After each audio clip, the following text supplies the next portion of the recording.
This content is not intended to be a substitute for professional medical advice, diagnosis, or treatment.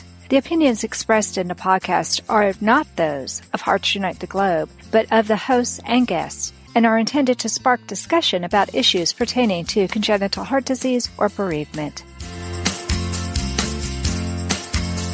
Hello and welcome to Fun Fact Friday, a special Heart to Heart with Anna podcast for Heart Month, February 2022. Each Friday, we will have a fun fact about something in the field of pediatric cardiology. And we'll be talking to my favorite fun fact guy, and that's Frank Jaworski. So many F's is so alliterative. Isn't that fun? That's fairly fun. Well, I think it's a lot of fun. And I am Anna Jaworski. Frank Jaworski is an advanced practice registered nurse. He's a CRNA, which stands for Certified Registered Nurse Anesthetist. And he is not a specialist in pediatric cardiology. However, he has a son who was born with a single ventricle heart. And so I guess in a way you are a specialist, aren't you, Frank Jaworski? I certainly have learned a lot about it. We certainly have learned a lot together. So my first question for Fun Fact Friday is, who is the father, Frank, of interventional cardiology?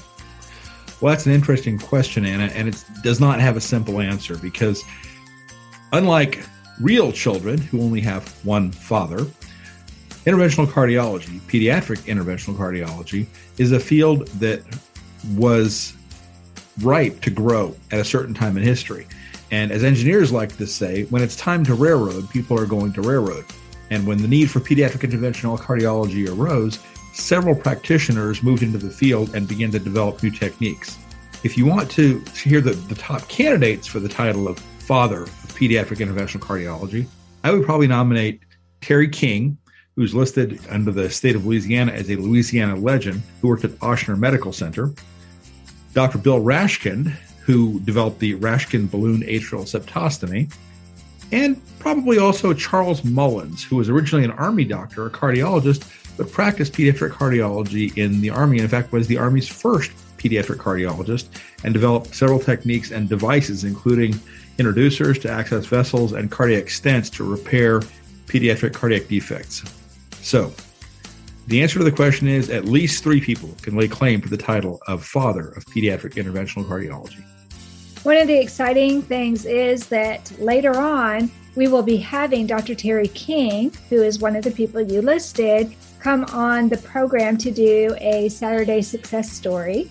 And he'll be talking about the device that Dr. King and Dr. Mills created, which is an umbrella device to close ASDs, or atrial septal defects.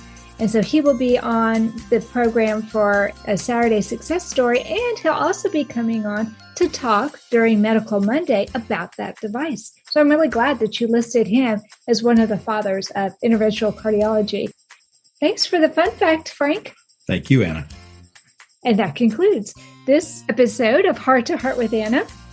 Join us tomorrow when we have our very first Saturday success story. It will be with Jimmy Bockenheimer, and he is a Fontan revision success story. If you've had to deal with having a single ventricle heart and you wonder, what would happen if I need to have this revised? Join us on Saturday to hear a Saturday success story. You won't want to miss it. Jimmy is a lot of fun to talk to. That concludes this episode of Heart to Heart with Anna. Come back tomorrow, and remember, my friends, you are not alone.